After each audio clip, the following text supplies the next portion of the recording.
Το χωριό του λέγεται Λιγμή. Ένα μικρό αγροτικό χωριό που απλώνεται από την κορυφή ενός μικρού λόφου μέχρι τη θάλασσα. Πίνει το σκέτο καφεδάκι που του φτιάξε η γυναίκα του η Καλλιρόη και ετοιμάζεται να φορτώσει τον αραμπά του.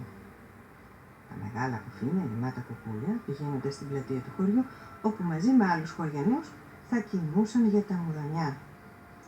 Από εκεί φορτωμένα στο τρένο κατευθείαν στην Προύσα.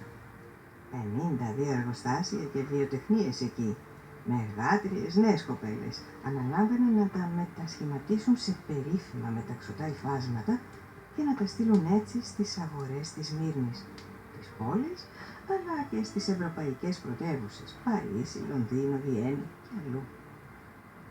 Η ζωή των Ελλήνων από πολλά χρόνια στα παράλια χωριά της Βυθινίας και της Προποντίδας, τους Ελιγμούς, τα Μουδανιά, την Τρίλια, αλλά και τη Σιγή, το Παλαδάρι, τη Μισόπολη, ήταν αποκλειστικά βασισμένα στην ηλιά, στα μπέλια, στα μποστάνια, στις μουριές, για το τάισμα που μεταξουσκόλικα, και λιγότερο στο ψάρεμα που σε αυτό καταγίγουνταν κυρίως οι κιώτες και οι νιοχωρίτες που θεωρούνταν δεινοί στις πεζόστρατες και τα παραγάδια.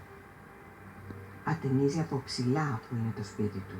Όλο το χωριό του να απλώνεται ήσυχο και πανέμορφο μέσα σε μια καταπράσινη φύση από ελιές και μοριές. Την εκκλησία των ταξιαρχών να δεσπόζει στο μέσον και τα τελευταία σπίτια να βρέχονται από τη θάλασσα της Προποντίδας. Εκεί βρίσκεται από τους Βυζαντινούς χρόνους και το μοναστήρι του Αγίου Αβέρκιου, χτισμένο τον 9ο μετά Χριστόν αιώνα από τους Κομνηνούς, πάνω στο κύμα. Χωρίς μοναχούς πλέον, να σώζεται η γλίστρα μπροστά στη θάλασσα που έκανε τις βάρκες των μοναχών να οδηγούνται κυριολεκτικά μέσα στο μοναστήρι. Στο καθολικό του μοναστηριού γινόταν στη μνήμη του Αγίου στις 22 Οκτωβρίου. Μεγάλη αρχιερατική λειτουργία και μαζευόταν κόσμος από όλα τα χριστιανικά χωριά και πόλεις.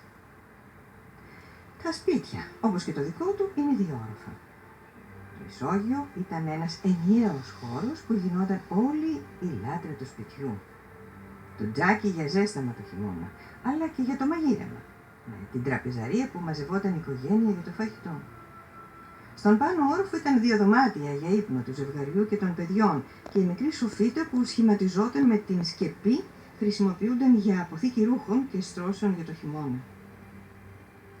Ο Νικολάκης, από εκεί ψηλά που βρίσκεται, κοιτάζει δεξιά του την Κύο, χτισμένη σε ένα μυχό της θάλασσας του Μαρμαρά, στο λεγόμενο Κινιανό κόλπο. Είναι πολύ κοντά στο χωριό του. Άνετα διακρίνονται από τη θέση του τα σπίτια της παραλίας, δίπατα και τρίπατα, με μεγάλες αυλές. Ακόμα και ο τρούλος της κίνησης, της Θεοτόκου, της Μητρόπολης, της Κίου διακρινόταν. Δεξιά από το λιμάνι, το καρνάγιο που τα έμπειρα χέρια των γιωτών ναυπηγούσαν και επισκέβαζαν από ψαρόβαρκες και καΐκια μέχρι και πλοία του Οθωμανικού στόλου και όλη η πόλη να ζώνεται από μποστάνια και χιλιάδες ελαιόδεντρα. Πάνω από 4.500 Έλληνες χριστιανοί ζούσαν εκεί, κρατώντας την οικονομία της πόλης στα χέρια τους. Οι Τούρκοι δεν ξεπερνούσαν τους 300. Ήταν και 150 Αρμένοι, λίγοι Εβραίοι και διάφοροι άλλοι. Διέθετε κοινοτικό νοσοκομείο που συντηρούνταν από τις συνεισφορές των κατοίκων με πολλούς Έλληνες γιατρούς, όπως τον Μαυρομάτη, τον Τριχόπουλο, τον Γαβριλίδη, τον οδοντίατρο Τζορτζάκη, καθώς είχε και διπλωματούχο μάλιστα ΜΕΑ.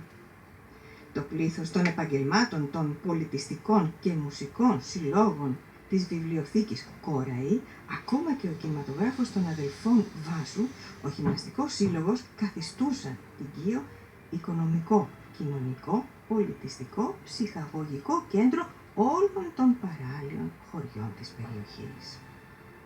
Πόσους φίλους δεν είχε στην Κίο, πολλές οικογένειες. Τον Πασαλμανιώτη, τον Παντιδέκα, τους Χαβιαρέους, τον Πάντζιο, τον Κονδύλη, τον Ελμαλιώτη και τόσους άλλους που πριν 200 χρόνια και για άλλους άγνωστε πότε, τα σόγια τους έφταναν στη Βυθινία από τα νησιά και την ηπειρωτική Ελλάδα, είτε διωκόμενοι από τους Τούρκους, είτε αναζητώντας μια καλύτερη ζωή. Σε ένα μίλι περίπου μακριά από την παραλία εκείνη τη στιγμή περνούσε το ατμόπυλο Νιλουφέρ, πηγαίνοντας από την Κίεβ στα Μουδανιά. Εδώ θα σταματήσω, φίλοι.